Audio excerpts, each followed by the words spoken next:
जब मुसलमान तैयार नहीं है तो आप कौन होते हैं? आप उनके वक्त में अटैक करने वाले कौन होते हैं? आप कानून बनाने वाले कौन होते हैं? किसी मठ और मंदिर में क्या किसी नन मुस्लिमों की बहाली हो सकती है? ये लोग नन मुस्लिमों को वक्फ बोर्ड के अंदर में डालना चाहते हैं। यूपी में मुसलमानों को अपने छत पे नमाज पढ़ने की इजाजत नहीं है, अपने छत पे इजाजत नहीं है नमाज पढ़ने की, और आप मेरी जमीन लेकर के आप मुसलमानों का हित करना चाहते हैं। बेवकूफ बना रहे हैं आप मुसलमान को। मेरी संपत्ति है, मेरे पुरखों की संपत्ति है, मेरे बाप दादाओं ने इस प्रॉपर्टी को दिया है, आपका अधिकार नहीं बनता है। आपको अगर मुसलमानों का डेवलपमेंट चाहिए, मुसलमान महिला का डेवलपमेंट चाहिए, तो सरकार को करना चाहिए। सरकार खुद अपने पैसे से करे ना, क्यों नहीं करती है?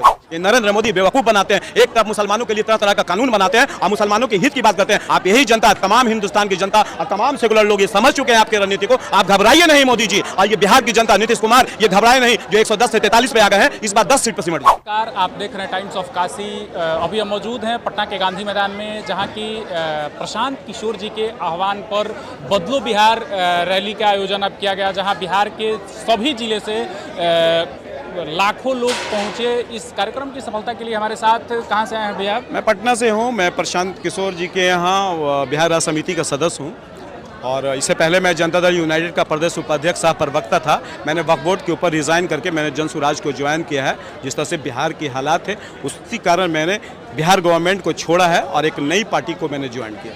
जदयू को छोड़ के आप जन स्वराज की तरफ आखिर क्या देख रहे हैं? जो वक्फ बोर्ड पे आपने कहा, क्या वक्फ बोर्ड पे जदयू जो भाजपा का समर्थन की है सदन में, क्या उस मैटर पे आप जो है जदयू का विरोध कर रहे हैं? सबसे पहले आप समझ लीजिए कि बिहार की जो सियासत हो रही है, बिहार में जिस तरह की राजनीति का माहौल बना हुआ है, तमाम पार्टियां लगातार 35 साल से बिहार का बंटाधार कर रही हैं। चाहे वो जनता दल यूनाइटेड हो, भारतीय जनता पार्टी हो, कांग्रेस पार्टी हो, तमाम पार्टियां ने जिस तरह से बिहार के युवाओं को मारा है। आप बीपीएससी का लगातार आप देखिए, जिस तरह से तमाम युवाओं ने विरोध किया, उसके बावजूद भी नीतीश कुमार 5 मिनट समय बिहार के स्टूडेंट्स को नहीं दे सके, और बिहार के मुस्तकबिल की वो बात करते हैं, बिहार के डेवलपमेंट की बात करते हैं। उन्हें बिहार के डेवलपमेंट से और बिहार प्लान रोकने से उनको कोई मतलब नहीं है। ये बात आप समझ लीजिए।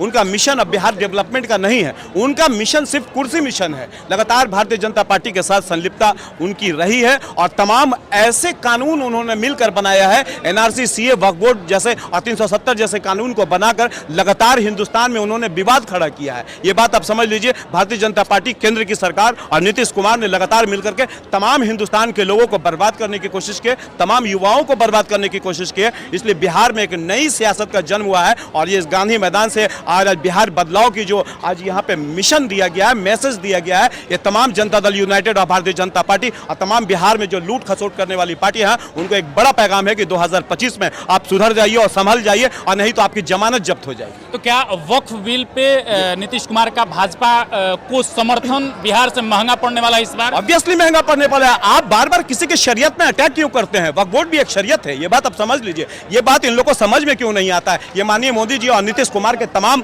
मुस्लिम रहनुमा भी जो पार्टी के अंदर में वो बोलते हैं कि मुसलमानों के लिए बेहतरी करने गया है। जब मुसलमान तैयार नहीं है तो आप कौन होते हैं? आप उनके वक्त में अटैक करने वाले कौन होते हैं? आप कानून बनाने वाले कौन होते हैं? किसी मठ और मंदिर में क्या किसी नन मुस्लिमों की बहाली हो सकती है? ये लोग नन मुस्लिमों को वक्फ बोर्ड के अंदर में डालना चाहते हैं, महिलाओं को उसके अंदर डालना चाहते हैं, आप डीएम को पावर देना चाहते हैं, आप तमाम ऐसे कानून उसके अंदर लाना चाहते हैं जो मुसलमान विरोधी है। आप क्यों करते हैं भाई? आप ऐसा काम क्यों कर रहे हैं? वक्फ बोर्ड मेरी संपत्ति है, मेरे पुरखों की संपत्ति है, मेरे बाप दादाओं ने इस प्रॉपर्टी को दिया है, आपका अधिकार नहीं बनता है। आपको अगर मुसलमानों का डेवलपमेंट चाहिए, मुसलमान महिला का डेवलपमेंट चाहिए, तो सरकार को करना चाहिए। सरकार खुद अपने पैसे से करे ना, क्यों नहीं करती है वो?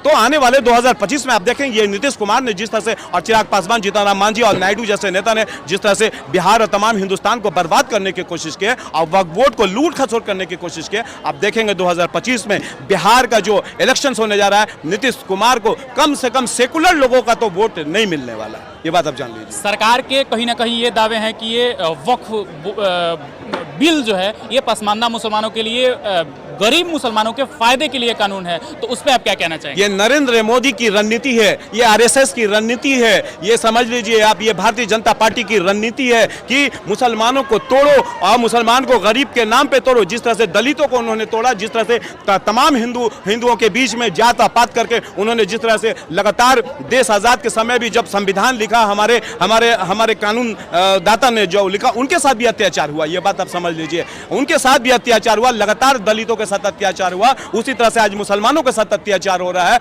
और ये जो पासमानदा मुसलमानों की बात करते हैं ना, ये नरेंद्र मोदी बेवकूफ़ बनाते हैं। एक तरफ मुसलमानों के लिए तरह तरह का कानून बनाते हैं और मुसलमानों के हित की बात करते हैं। यूपी में मुसलमानों को अपने छत पे नमाज पढ़ने की इजाजत नहीं है, अपने छत पे इजाजत नहीं है नमाज पढ़ने की, और आप मेरी जमीन लेकर के आप मुसलमानों का हित करना चाहते हैं। बेवकूफ़ बना रहे हैं आप मुसलमान को। आप यही जनता, तमाम हिंदुस्तान की जनता और तमाम सेकुलर लोग ये समझ चुके हैं आपकी रणनीति को। आप घबराइए नहीं मोदी जी, और ये बिहार की जनता, नीतीश कुमार ये घबराए नहीं, जो 110 से 43 पे आ गए हैं, इस बार 10 सीट पर सिमट जाएंगे। मतलब बिहार का मुसलमान इस बार एकदम पूरे मूड में है कि इस बिल का समर्थन करना नीतीश कुमार को बहुत महंगा पड़ने वाला है। 110 टाइम आप जान लीजिए, नीतीश कुमार ही नहीं, नीतीश कुमार के जो मुस्लिम रहनुमा, मुस्लिम लीडर भी हारेंगे वह वोट के नाम पे, ये बात आप जान लीजिए। जदयू, आप इससे पहले जैसा आपने बताया कि आप जदयू में थे, मैं जदयू में प्रदेश उपाध्यक्ष प्रवक्ता था और मैं वहां पे मजबूती से था, ऐसा नहीं, लेकिन तरह तरह के जिस तरह से नीतीश कुमार ने कानून बनाया, एक तमाम बिहार के लोगों को उम्मीद रहती थी कि बिहार में कुछ डेवलपमेंट होगा, तमाम सेकुलर लोगों के लिए बेहतरी किया जाएगा, लेकिन लगातार नीतीश कुमार भटकते गए, लगातार वो माननीय मोदी के सहयोग में उतरते गए। अपनी कुर्सी की बचाव उन्हें करनी थी तो बिहार का डेवलपमेंट करते, बिहार के युवाओं के साथ खड़ा होते। ये तो बिहार के युवा से भटक गए। लगातार जिस तरह से प्रशांत किशोर बिहार के अंदर में लगातार युवाओं के साथ और लगातार तमाम सारे लोगों के साथ वो एक आह्वान के साथ बोलते हैं कि मैं उन लोगों को उनका हक जरूर दिलाऊंगा जिनका जितना हक बनता है। क्या नाम है आपका? मेरा नाम मोहम्मद शहजाद। आप, मेरा आखिरी सवाल आपसे होगा कि आप जन स्वराज के साथ वक्फ बिल के विरोध के लिए हैं या फिर प्रशांत किशोर जी के विकास के मुद्दे पे? बिहार के युवाओं के लिए है, बिहार के बदलाव के लिए है। और प्रशांत जी ये मात्र वक्फ के ऊपर स्टैंड नहीं लिया है इन्होंने, तमाम बिहार के ऊपर उन्होंने स्टैंड लिया है, तमाम बिहार के युवाओं पे उन्होंने स्टैंड लिया है, तमाम जातों पर उन्होंने, एक जात के ऊपर उन्होंने स्टैंड नहीं लिया है। बिहार बदलाव करना है, बिहार के बच्चों के मुस्तकबिल को बेहतर करना है। जिस तरह से लगातार बिहार का बच्चा बेरोजगार हो रहा है और उन्हें ना एजुकेशन का यहाँ पे कोई माहौल दिया जाता है, लगातार यहाँ के युवा एक तो कोचिंग करने तक के लिए बिहार से बाहर जाते हैं, आप समझ लीजिए। तो हालात बिहार के बहुत खराब है। नीतीश कुमार और आरजेडी और जनता दल यूनाइटेड ने जिस तरह से बिहार को बना दिया है, ये लोग लगातार एक दूसरे के साथ पलटते रहते हैं, भारतीय जनता पार्टी का सहयोग लेकर के सरकारें चलाते हैं। इस बार इनको महंगा पड़ेगा, ये बात आप जान लीजिए। अच्छा, ये बिहार के मुसलमान को कहीं ना कहीं ये कहा जाता है कि राजद के जो है वो कोर वोटर हैं, तो क्या इस बार जो है इसका प्रभाव जो है क्या राजद से मुसलमान कट रहे हैं? देखिए, कोर वोटर का मतलब ये नहीं ना है, लगातार मुसलमानों ने आरजेडी को भरपूर वोट किया। आपने उनके साथ क्या किया? आपने उनके साथ क्या? आज मुसलमान अपनी जमीन खोज रहा है बिहार के अंदर में, हिंदुस्तान के अंदर में, और खासकर बिहार के अंदर में लालू यादव और नीतीश कुमार के साथ मुसलमान लगातार मजबूती से खड़ा रहा। आपने उनको कौन सा मुकाम दिया है? आप उनको दरी बिछाने के अलावा कोई भी मुकाम आपने उनको नहीं दिया है। लगातार मुसलमानों ने आरजेडी, लालू यादव और तेजस्वी यादव को जमकर समर्थन दिया है, लेकिन सिर्फ इन्होंने तमाम मुसलमानों का इस्तेमाल किया है। और आज जब उनको लगा है कि जन सुराज की ओर तमाम मुसलमान भटक जाएंगे, तो ये आज आरजेडी वाले और तमाम आरजेडी के जो रहनुमा है दौड़ दौड़ करके मुसलमानों के हित की बात कर रहे हैं। आप उतने दिन से कहां थे? आपको आना चाहिए था ना। तो आज जन सुराज मजबूती से बिहार के अंदर में मुसलमानों के लिए आया है, तो पहले मुसलमान उन्हीं को देखेगा। जी, बहुत बहुत धन्यवाद। तो हमारे साथ जदयू के पूर्व उपाध्यक्ष मोहम्मद शहजाद साहब थे, पटना आलमगंज से थे, जिन्होंने वक्फ बोर्ड और बिहार के युवाओं को लेके अपना विचार रखा। इस वीडियो पे आपकी क्या प्रतिक्रिया है और जन स्वराज को लेके आप क्या सोचते हैं? अपनी राय हमें कमेंट बॉक्स में जरूर बताएं। धन्यवाद।